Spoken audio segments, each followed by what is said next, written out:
welcome back to the WatchPitch podcast and YouTube channel. We are in the Sauna House here in Asheville, North Carolina, with owner and founder Andrew. Last name, sorry. Lachlan. Lachlan, that's right. Yeah. Geez, sorry, Andrew. That's okay. And because we've seen each other in a lot of circles of entrepreneurs, and you have, I think, more than a startup here, that's for sure. Isn't that, I think you have more than that. I don't know. I would still call it a startup. Yeah? Yes. Startup is startup mentality until the next phase. Right. Well, and I want to talk about that next phase, but Yeah. I got to say, I was here last week at the Sauna House, got a good sweat on, and I'm such a believer of this path of just dropping in, getting sweaty, doing a cold plunge, hanging out with good people, sometimes not talking at all. Mm-hmm. And it's just, like, for me, it's just medicine. And I'm just, and there's a lot to back that up. Maybe just to get started, because I'm so enthusiastic about being here. And thank you for hosting this podcast episode and YouTube channel episode. Yeah, of course. Thanks for having me. I'm so excited to be on. Tell me how this happened. Yeah, I mean, you just hit on a bunch of like my favorite things to talk about, obviously. So, I mean, well, there's two stories. There's the before, and then there's when it opened, and then now we're coming up on our 3-year anniversary, which is crazy because it was like startup, shut down for COVID, startup again. Right. Now we're a 3-year-old company. 1 year, recovered from COVID, and it's been an unbelievable journey. But bathhouses, in sauna and cold therapy, our version here at Sauna House is we have a couple traditional saunas, or saunas, as they say in Europe or Scandinavia. Okay. We have a couple of those, and then we have cold water therapy as well. And how we've paired it is, bathing practices around the world have existed since the beginning of time. Mm. It's fundamentally human. Like, all of our ancestors did it somewhere, sometime, someplace. And it was always derived around whatever the natural resources were in that area. So in Finland, where the sauna was originated, they have a lot of birchwood, and they've got a lot of cold water.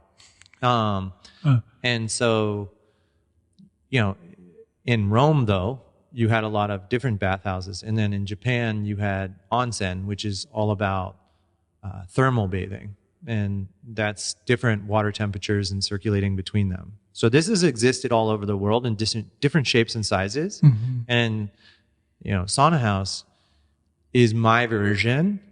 I took a lot of the ancient practices and then put them in a place where the amenities within those bathhouses had the most profound scientific research behind them.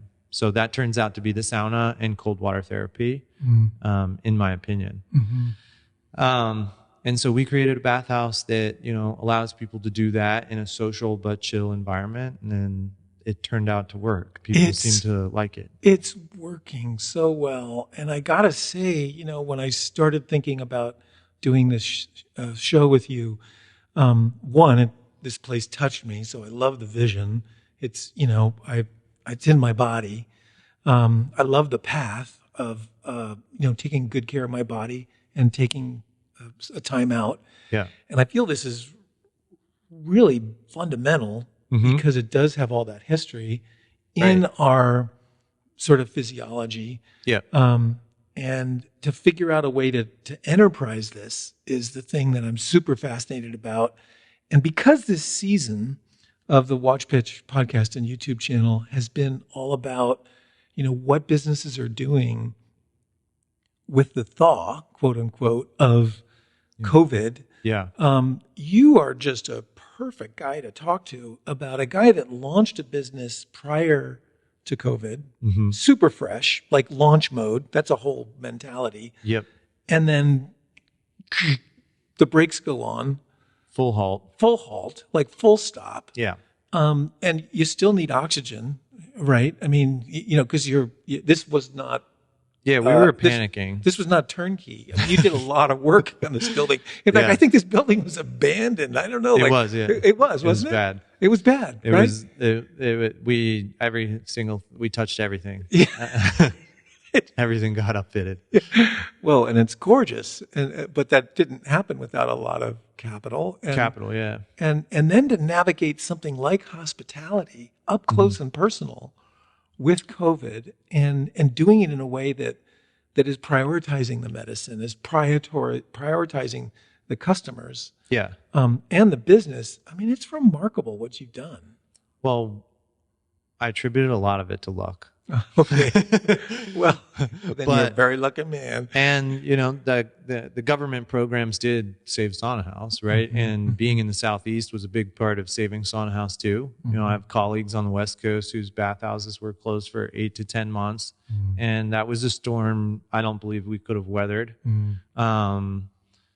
But yeah, we were really fortunate. But let's see, to take the medicine part, Yeah. right? Mm-hmm. And we believe in like people, profit, and planet, right? So Sauna House is a great working environment, and we try really hard to care for our staff. And right now we have an amazing team, right? And You do. Like the culture here, the impact, everybody is like, they're in the zone. Yeah. And you get it as soon as you open the door. And we were, we always had like entrepreneurial spirit. We wanted self-starters, people who would take initiative to fix things and solve problems.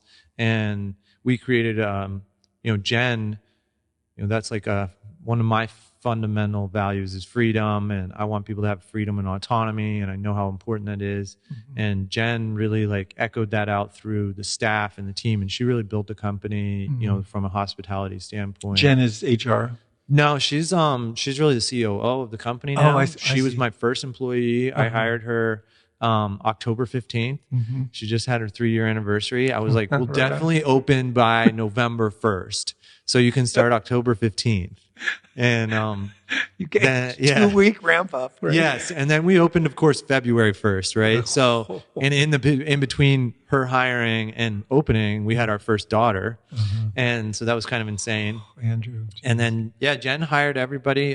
We had 3 amazing people, Jen, Emily, and Madison at the start, and they ramped us up. And then when we closed, we had 22 people 13 months later. And then we had to let everyone go, and including Jen. And Jen ran a book club during COVID, though, for our whole team. Yeah, even though they weren't really part of the company anymore. Yeah. Uh-huh. Kept people together and helped. And that was the start of building resiliency. Like COVID, I was really scared about the initial shock of the virus, all this news. You don't know what's going on. My company's closed. We have no money. I have 2 kids, or 1 at the time. My wife was pregnant with the second one. We found out we were pregnant with the second one a week before we closed for COVID. Oh. And that makes me feel a little sensitive right now. It was intense reliving this, you know? Yeah. But so resiliency was like the theme early on. Mm-hmm. Like I talked to Jen probably every 2 days through COVID the whole time. Sauna House became my clubhouse. I came down here, illegally and spent I'm allowed to come to my business as a business owner, but sure. I came down here, it was like my clubhouse during COVID. But when we started hiring people back, and we were all masked up. I installed UV and HEPA air filtration right away in all of our massage treatment rooms and in the whole building ductwork system. And I believe that air quality is extremely important in this time. So we did that to help protect staff. Our business is somewhat fortunate that people aren't in close contact inside of our staff throughout the day. So that was really a fortunate thing. But now we have 35 people. So since COVID, and Jen, Emily, and Madison were the 3 people that came back first and reopened the company, the same 3 people that opened it the first time. Core. And then they rebuilt the whole team. And it's really been incredible to watch customers come back, and we had to change all of our booking software, all of our pricing, we really did reopen a different company. We manage more reservations per month than a 100-room hotel, right? So we had a huge management and organizational management retooling. Massive. Oh. And because we had to figure out how to limit capacity and get people through safely and through stages. So in the beginning, where was it just come and then you just have it was access all day? walk-ins always. And see. you could stay as long as you like. So some people stayed 6 hours, and that was not a sustainable business model after COVID for us. I see. And we're still at like 60% of the volume we used to do. But we've figured out how to more than 2.5x our average ticket price pre and post COVID. So we make a lot more money now and we see a lot less people. And so that was everything. It was like, we have to focus on how to make this a little bit more premium, how to get more memberships, things like that. We always had amazing new customer acquisition. And I can imagine first time they go, oh yeah, I want to do more of this. Yeah, it was crazy. Pre-COVID, it was I'm not going to disclose the number, but it was good. It was good. And then it's good again. Yeah. And, nice. But yeah, we had to really figure out our packages and then figure out how to move people through safe space safely. Fortunately for us, like coronavirus, it's killed inside the sauna. It can't live in there it sort of depends on the size of the particle and how long and what temperature and the humidity levels and blah, blah. But very short time. I see. And pool bromine also kills COVID. So that's pretty safe. So we were fortunate in those ways, but. Yeah, very smart. Yeah. Well, let me ask you this, because I want to sort of go into the future of the Sauna House, because I know you have a big vision. For sure. And I want to be able to champion that. And cool. I also just want to acknowledge that just in our sort of warm-up time to get to know each other a little better, I hadn't realized that this is not your first entrepreneurial rodeo show, you know, by any stretch.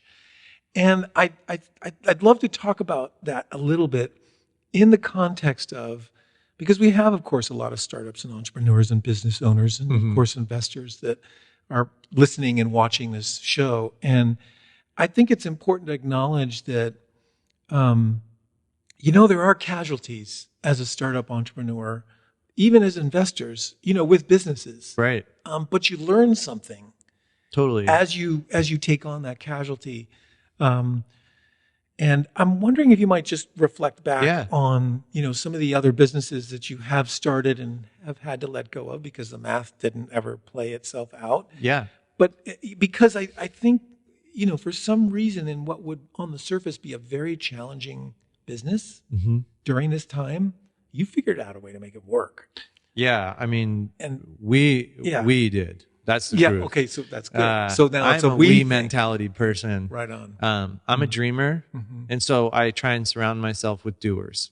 And that's a really important thing for different CEOs to know. Are you a dreamer or a doer? Because there's both, It's just you need to offset that with some opposition. We do all the personality tests and stuff. And, right. And that, but tell me the question. Well, it mainly is, that's all right. The main thing was just looking back at some of the other businesses. Oh yeah, the other businesses. Yeah, sorry. Exactly. Yeah, I got that's this. all right. And, because you did a lot of innovative stuff. I keep actually a journal, right? Like of businesses, and I'm a big fan of keeping notes in two places, one in paper and one in my phone, and then I bring them together and stuff. But over the years, I've had vastly different companies too. When I was young, I owned a car washing company and detailing company, and I learned a lot about customer service in that business. I also learned about do I want to listen to people complain about things that cost $25? Is that kind of the company I want to be involved in? Right. It had no it was strictly financial too, and I'm a very community driven team player, and I like purpose and mission. And that business didn't really have that for me, but it did have a lot of interesting aspects about sales and economics, and so some lessons there. And that was actually a pretty successful business. And that, I don't know, but toward the end of that business, my alcoholism was rampant, and I had an accident on the job, and so I sold the company to someone else. Mm-hmm. I did what any smart 23-year-old would do. Sold it, got a backpack, and went to Europe backpacking. And on that trip, I fortunately was able to quit drinking for the first time. Like a couple weeks into it, for some reason, I call it like my first spiritual awakening. Mm-hmm. But something happened, and then I came back after that trip, and I got involved in my next business, and I was importing sunglasses and distributing sunglasses. Oh. And I was taking helicopter flight lessons at the time. And so I started a helicopter company. We did aerial tours and photography and things like that. And really, it was just like a business that helped me offset a hobby. So those are great businesses if you have an expensive hobby you want to get into, right? Like, because flight time in a Robinson R44 is like $600 an hour. Oh, right. Yeah, So that's a big number. Yeah. And so I needed to find a way to like pay for that. Right. And so we leased a helicopter, and I How many partnered with a hours have pilot. you logged? Like 214 or something like that. That's great. Yeah. I don't fly anymore because it's too expensive. And you're running another business. I get it. Yeah. If I make it to the top, Yeah, right. if things with Sauna House go through the moon, then maybe I'll fly again in a helicopter. Right. But airplanes are safer, sort of. Yeah, but I had other businesses too that failed. Like the sunglasses company really was a fail. Like we had to kill that company, and I like had to exit out of that with a loss. And a big part of that was, we just had not the best partnership with my co-founder, and also I began drinking again. And so that was a big part of like that failure in that company. But we made mistakes in the business too, right? So Sure. But then I stopped drinking about 9 years ago now, I think. And since then I've been able to stay sober. And sober for me is not what sober for everybody is, but it's definitely sober from alcohol. I can tell you that. Nice. Alcohol is not something I consume. Great. But sobriety is an interesting topic because Judson Brewer, who's an amazing researcher, he's addiction is everything, right? You can be addicted to literally anything. And so if you want a book recommendation for how to change a habit, I would say Judson Brewer's book called How to Change Your Mind. Or no, that's not it. Unwinding Anxiety is an amazing book. Okay. So go take a look at that. Good. But yeah, a lot of failures that brought me here, but also some small successes. I had a lot of different LLCs, as we mentioned before the thing. I just shut some down after time. They just don't work. Well, and just let's just silo that one thought. When do you know it's time to shut it down? I mean, I know there's always obviously the balance sheet and cash flow. Yeah, I think you just get to a point where you wake up in the morning enough days in a row and you don't want to do it. You don't really want to do it, You can grind through that for a long time, and some people do, but everybody's kind of tolerance for that suffering is different, I think. But if you're being honest with yourself, I think you really know when something's working and when it's not. And if it's something that should be working early and it's not, then you got to get out of there. But if it's something that takes a really long time to build, then maybe you got to stay in for a long time. But for me, it always seemed like pretty evident, like enough days waking up feeling shitty about it. Yeah, Ooh. That's a great litmus test for sure. Well, the other piece too, I imagine, because I'm on fire about what you're doing here at the Sauna House. I'm a big believer of all the elements that have come together to make this happen, and have seen similar kind of bathhouse or hot tub kinds of businesses coming from the West Coast, where people have figured that out very well. And of course, you mentioned earlier on the West Coast, they've had a real struggle with COVID in a big way. And it's hurt businesses maybe a little harder than us here in the Southeast. And now I just saw this morning, there was the first sign of this new variant that showed up in California. So, we're not on the other side of this thing, and it may be something that we're living with for a while. But my sense is the bones are great here. And I would imagine there is some kind of initiative to want to duplicate this. Yeah, And definitely. I wonder if you might talk a little bit about that, pivoting now to the future. Well, we were working on expansion before COVID. We wanted more of these. And so we've been Sort of in a franchise model kind of? not in a franchise Not a model. I franchise. was actually anti-franchise forever until 6 months ago. And now that's the direction we're going. You know, we went around the bush a lot of times on how to expand this model and what it means to expand in a, you know, a B-type corporation way, and how to fund that. You know, and we talked to a lot of investors for a long time. I turned down a lot of money from investors to sell part of this company. And right now I still own the whole company. And very soon though, we'll be separating entities and we will be franchising. So that's really exciting news. And, you know, we got a landing page for that on the website now. So if you want to jump in there, saunahouse.com. Yeah, and look at what we're doing for that. Excellent. You can get a snapshot view there. Great. But that's a really exciting way to expand. And like we're 1% for the Planet members, right? And we donate 1% of our gross revenue to the organization's partnerships. Like locally here, we work with Asheville Greenworks as our partner. But we're going to be able to amplify that impact a lot faster because all of our franchise locations, you know, will be part of 1% of the Planet through their franchise fees, royalties and stuff to us. And so we're working on that right now. We've hired a bunch of new people. The corporate team's scaling up.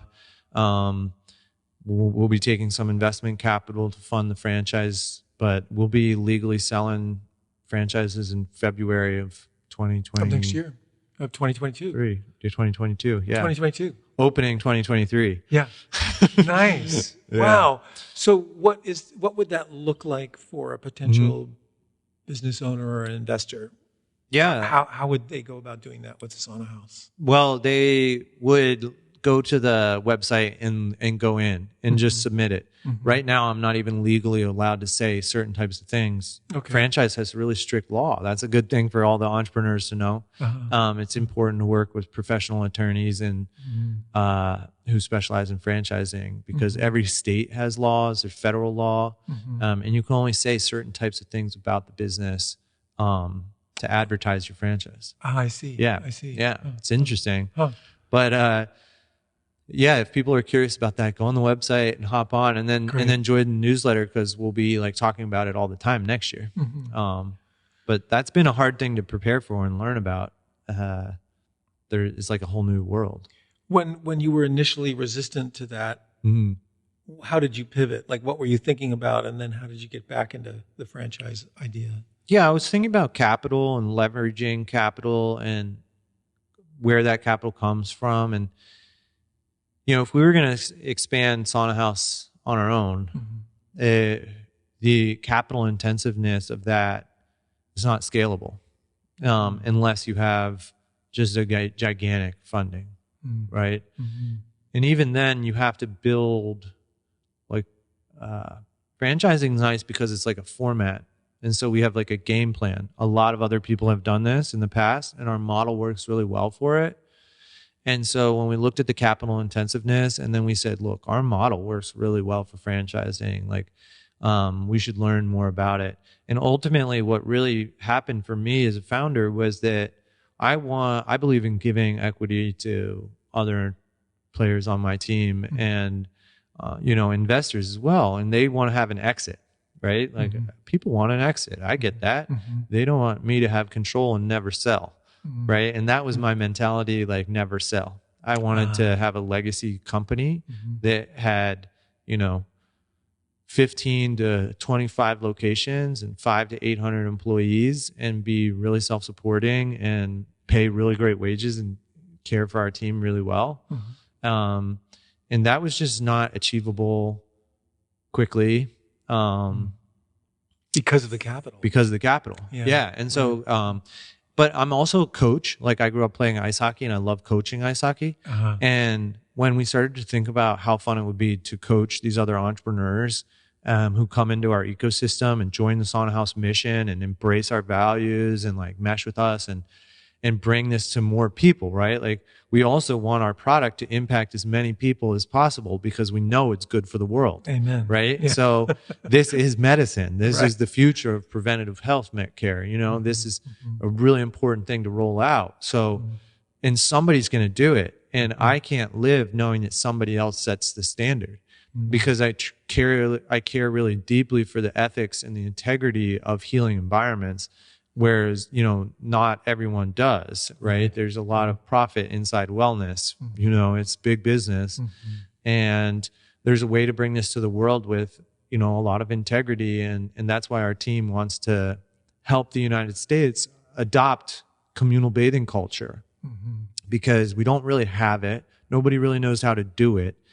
Everywhere, you know, if you go to a Korean bathhouse in San Francisco, it's one way. And then if you go to Banya SF in San Francisco, it's another way. And that's amazing and wonderful. But Sauna House is kind of like entry level. We want to teach people and get people into the bathhouse world. And what we teach them here, they'll be able to take to Banya. They'll be able to take to the Korean baths and have this respect for the culture and the traditions of those bathhouses like they do here. So we really want to bring it to the world so that to help protect I should say the experience of communal bathing. Yeah. There is something about this experience that is just so cellularly core. Yeah. And the result of accessing that core experience is, oh, this was really good. And I want to do this again. And I want to bring my spouse or my friends and do this with them because this was great. And so, like I said early on, I'm a believer. I'm super curious, just the origin story. Like, how did you go from helicopters to Sauna House? Yeah, well, because there must have been some kind of my girlfriend at the time, now wife, we lived in Charleston, and then Katie and I moved to San Francisco because we wanted to live on the West Coast. We had a lot of friends in San Francisco, so we packed up, moved out there, and my apartment complex was on Potrero Hill. It was like this old school motel. And it used to be a crash pad for pilots back in the 70s. It had this courtyard pool, you know, on a really steep hill. Okay. And one day I was down in the basement and there was a sauna next to the garbage cans, like this little window. And I opened it and it was kind of like dirty and dark. Like a sauna room? Yeah, sauna room. But abandoned. Abandoned. Yeah, no one used it in the whole building. And we had this pool, but no one used that either because they didn't heat it. And in San Francisco, most of the year it was freezing cold, right? So like kids would brave it and stuff like from time to time. Like in and out. Yeah. But at the same time, I was playing in this competitive ball hockey league in San Francisco, and it's pretty brutal. I mean, street hockey with all these ex-D1 guys and pros in San Francisco. I mean, it was one of the most competitive hockey leagues I've ever played in. Cool. I would come back so sore. My legs were wrecked. And my best friend, Lane, we played sports together in high school. He had suffered multiple concussions.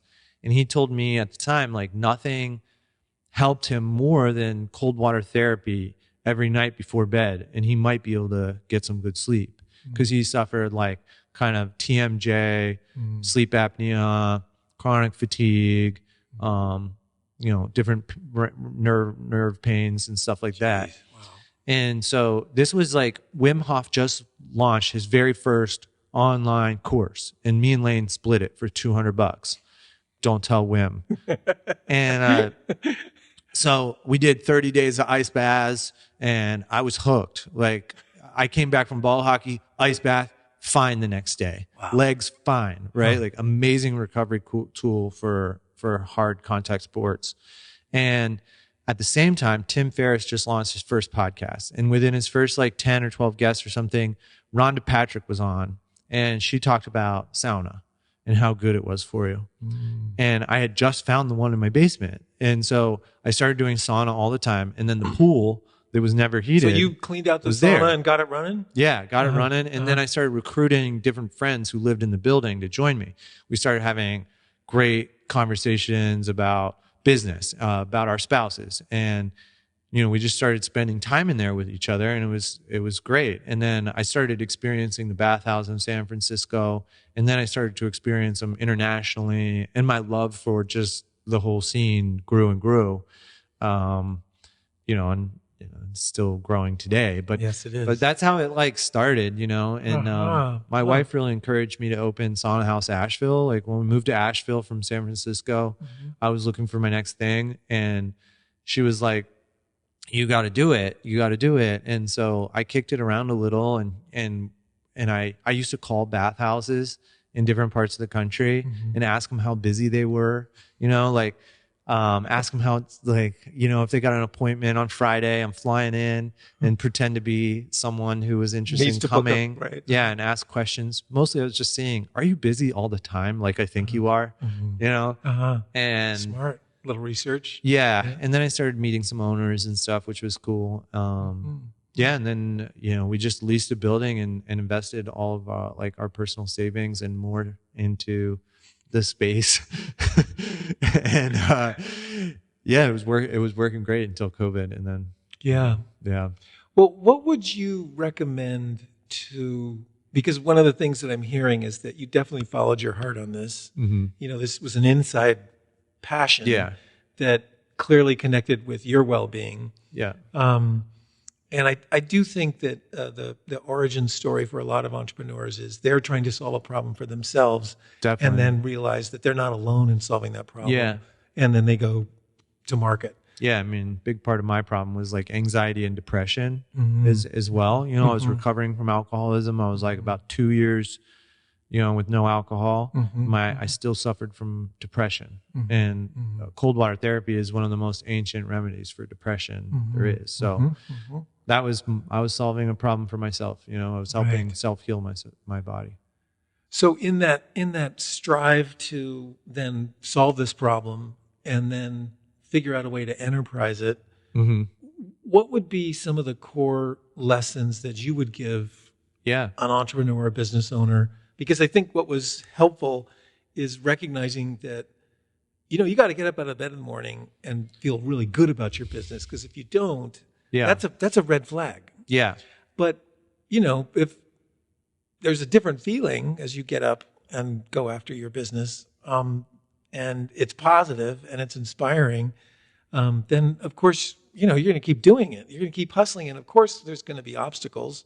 Like who could have predicted COVID? Yeah, no.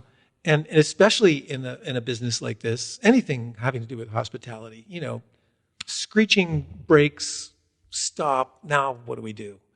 Like I said, you've done an amazing job of staying in the lane of building your business. Yeah. And if you were to pass on a couple of golden nuggets, that's my invitation.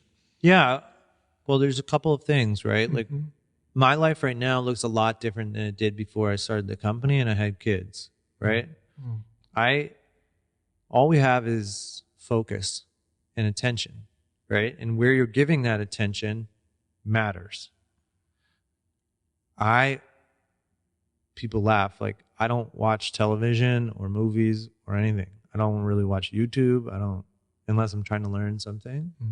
So if you have a really narrow focus, you can always accomplish more because now your attention is always on the thing that you actually care about, whether that's your kids, your wife, your exercise, your fitness, your nutrition, or your business, right? And so for me, like I have like buckets that I try and keep full.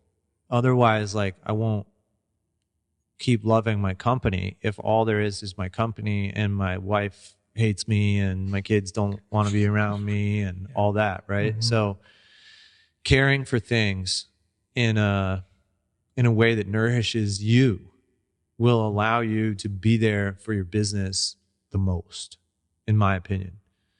Now, there's a lot of extreme examples of that, of like the greatest creators in history, like Nikola Tesla, like married a dove, right? And they spent all their time and energy in there, but they weren't well-balanced people. Right. And I'm not trying to be one of those people. So if you are trying to be one of those people, you can be. You can be, that way. But for me, I need balance, and I need my attention to be narrowly focused on what really matters. And that's like my family, my company, and my friends and acquaintances, and my body and my mind, right? So a narrow focus will go a long way. And then I love that. Yeah. Also for me, like, I'm not motivated by money. So, I've tried to be motivated by money in the past, but I'm not motivated by money. And so if you know yourself and you're able to really know who you are, then you're going to run a business that works for who you really are. And there's so many different types of entrepreneurs. But if you can realize, like, when your ego is at play, you're going to have a much better chance at finding a business that you actually love and want to work on. Because my ego ran the ship for a while, and I ran a lot of businesses that were designed at making money and sometimes successful. But at the end of the day, I was like, drunk and suicidal, right? Yeah. Right. So let's like, that's not sustainable. Yeah, not sustainable. Right. But yeah, that's one wisdom is like a narrow focus for people. Yeah. And be really aware of your attention, right? Because again, that really is all we've got. I think that's beautiful. I want to thank you for saying that, because in a way, this is something that's coming up a lot for me as well as an entrepreneur. And I'm working on this inner MBA program that's sort of been sponsored by Sounds True and Wisdom 2.0. And a lot of their sort of content is really addressing that inner landscape. Yeah. Sure, we're going to do this MBA, we're going to focus on business, but there's this inner version of this that is also super important to address in order to be fully successful, and I think also meaningful. And I think what you've done is you've just seeded my next season for 2022 as a theme. So yeah, because I think that's core. Like I just don't. We work too darn hard. Yeah. To accomplish the things that we're doing. And if we're not in alignment with some of these core practices and principles, like focus and attention, like listening, paying attention to the red flags, all of those things, then we're gonna fail. And we didn't start the business because we didn't think there was value there. And if we fail at delivering that value for the wrong reasons, then there's people missing out on receiving that value. Yeah. So I'm a big fan, and I just can't thank you enough for taking this time. Yeah. And I'll be back here, that's for sure. Great. Yeah. Come get your daily dose of medicine. All right. Thank you very much. I really appreciate it. Yeah. Thanks, Trey. Appreciate you. All right. Take care.